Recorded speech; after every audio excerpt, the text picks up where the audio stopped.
Hello and welcome to the Home Screen Podcast. This is episode 35 and today I'm joined for the first time by Greg. Hello, I'm Greg. And today we're going to be talking about the Odyssey, of course.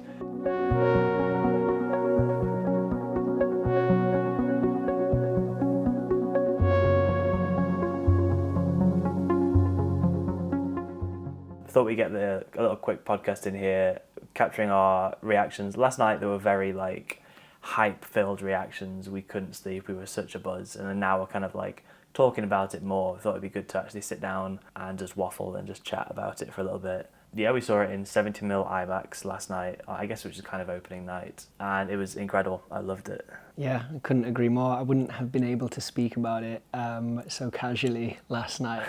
I think we needed a night to sort of sleep on it, and my opinion hasn't necessarily changed. I'm sure we'll get into all of that, but I would say that now I'm actually able to kind of almost think back and see the scenes, whereas last night I was just full of adrenaline. Yeah, I think I was the same. As you always get that post-cinema buzz where you're so high on it and everything's a 10 out of 10, everything's the best film. But I think this has a lot of staying power. I think that we were just so on cloud nine last night, but I still feel most of the things we talked about, I still feel so similar about it now. It was just it's such a colossal achievement of a film, which everyone knew going into it. They were shooting it for real. These were real ships in the Mediterranean Ocean. The whole thing shot on 70mm IMAX, so it was everyone knew going into it that it was going to be big in scale, but it's hard to do it justice. Yeah. Just by talking about it, of how big of a task it was to make this. It's crazy. It definitely, I think, exceeded expectations. I wasn't sure. Obviously, I've seen films in 70mm IMAX before, but it's just certain scenes and they do take you away.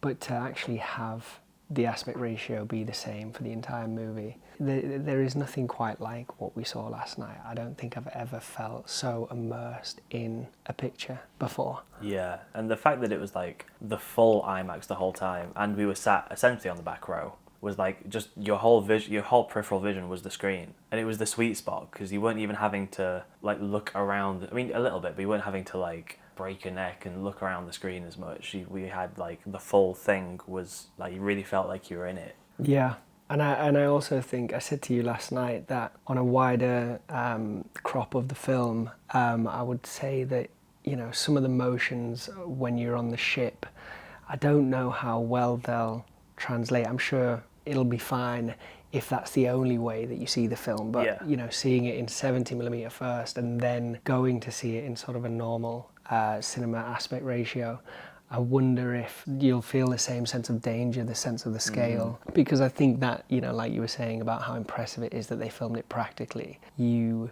really can tell that they've sort of filmed it practically on that 70mm print, because everything is in frame. There's nowhere really for the actors to hide, for the set to hide, because the crop is so big. They really just had to do those things, and I think that's what helped immerse you in the film, because you can see the way the boat is rocking. You can see thousands of gallons of water flooding the ship at times. And then you also then have just these sort of huge set pieces, without going into too many spoilers. Obviously there's the Battle of Troy and the Trojan Horse and things, and there's that many extras running around to just orchestrate huge battles like that as well. And then also, as we mentioned last night, being able to weave this huge IMAX camera in the blimp, the kind of soundproof casing they made for it, kind of moving it as if it was just like a bog standard DSLR, and just following fight choreography, doing huge tracking shots through the streets of Troy.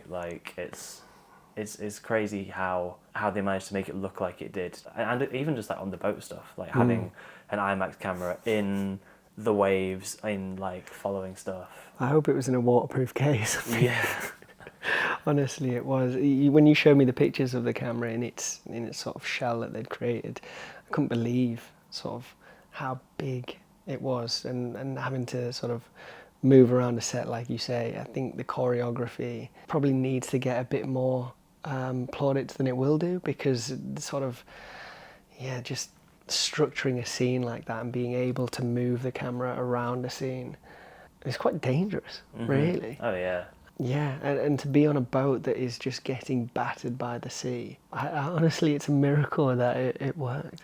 It's crazy. I think it's. I mean, it's without sounding too like hyperbolic, but like it really is like it's a modern classic. When it's like everyone has their opinion on Christopher Nolan.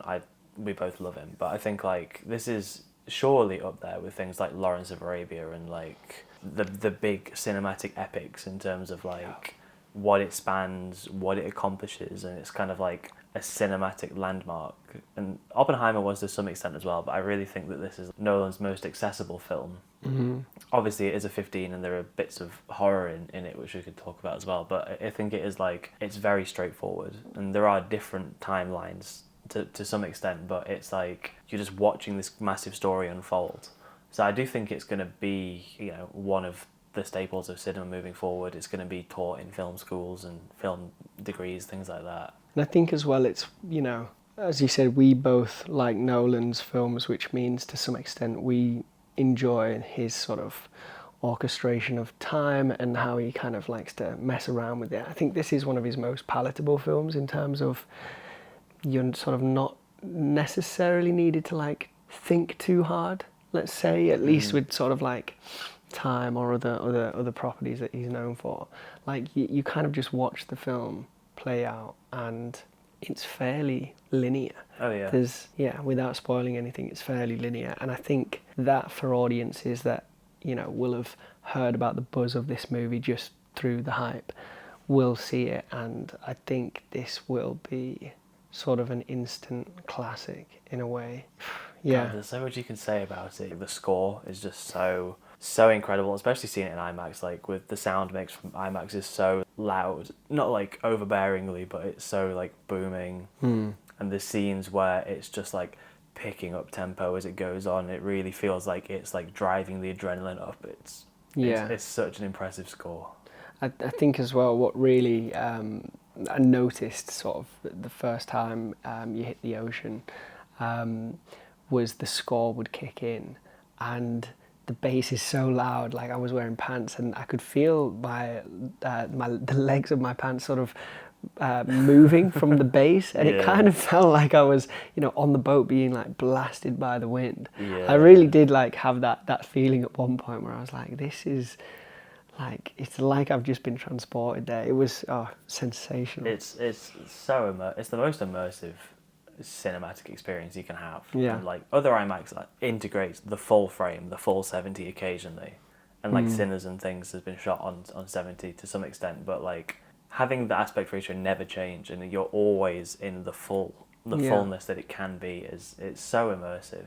It almost feels as though, like I remember in the build-up to seeing Avatar in 2008, perhaps, like how, at least, you know, having been sort of always into film, even at that time, like it felt like something was happening here. It felt like James Cameron was doing something incredibly unique, and I'm getting that same sort of, or I've had that same feeling for the last year since the movie was announced, that it was all going to be on 70mm. And it just feels like a very pivotal moment. I think movies recently, besides sort of Denis Villeneuve and a few others, haven't necessarily been like that. I don't want to say creative, but I guess they've not been trying to break new grounds with cinema. Yeah. But it is kind of Chris Nolan just pushing that at the minute, and this feels monumental, and I hope we have more films come out that are only shot in 70mm. And because they pioneered the technology for this, like they could then do this. Can be like, I mean, not every filmmaker's going to do it, and you don't want it to become a gimmick, but like I presume all of his films are going to be shot this way moving forward, unless he wants to experiment with stylistically using different types of film. But it's just exciting that this is now a new potential standard for immersive cinema, that people like Nolan and Denis Villeneuve could shoot his Bond film entirely on 70mm IMAX, that kind of thing. So it's an exciting start of potential. Yeah, I definitely don't want to see Happy Gilmore 3 in like 70mm all IMAX though. Yeah, or films using it as a gimmick, being like, watch the whole thing in 70mm, but it's not shot that way. It's just digitally expanded and cropped to make it like... Yeah, generative fill from AI. We can jump into spoilers for a little bit. Okay. The ending was great. So I knew going into it, like, bits and bobs, that I knew that it would start with the Trojan horse and the kind of, like, sacking of Troy, because that's kind of where the Iliad ends and the Odyssey starts. And then I knew that it would end with him shooting the arrow through the axes.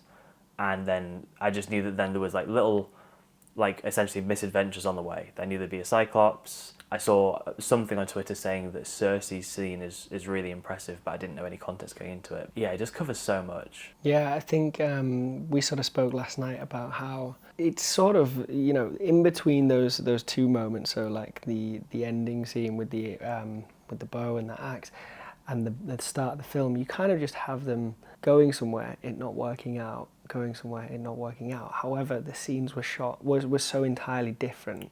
You know, the Cyclops kind of, I was saying to you last night, it showcased kind of his cunning and like his patience, and I think it really showed what a great leader Odysseus was, at least prior to sort of him getting PTSD or having revelations about himself after overthrowing Troy. I think, you know, the Cyclops scene really showed that, and then even the scene with Cersei where he's talking to her, that is one of the most tense scenes I think I've seen. Yeah. In recent years. I didn't know that Nolan had body horror in his locker. Yeah, super gross. Yeah. Like very interesting, that also being done practically, of like cutaways of like different practical makeup and prosthetics and stuff. Pretty freaky to see that in a Nolan film. And also just done very well. Like it, you know, it didn't feel like body horror for the sake of him wanting to show that he can do body horror. It was very fitting to the scene and very fitting. I'm actually really glad that they put in a scene like that, which kind of reminds the audience that yes, we're rooting for these people to get back home, but also like soldiers were not good people. These were not good people. They were, you know, they would rape and pillage. And in the original Troy film, when they, you know, come out of the horse and they break into Troy, it's quite graphic. And so I was really glad that sort of it was done in a way that kind of makes men look despicable, because I think they were despicable men. We're obviously rooting for one of them in the film.